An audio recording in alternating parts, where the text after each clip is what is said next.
the big stuff peels off, but then you're left with pieces like this that have to come off, and some of them you can flake off with your finger, but using the drill and a bit like this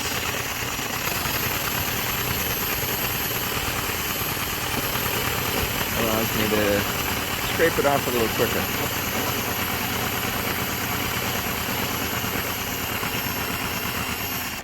The trick is you've got to be very careful not to go through this rubber membrane. This is just rubber and it will rip apart, and then you end up with a hole that you got to fix.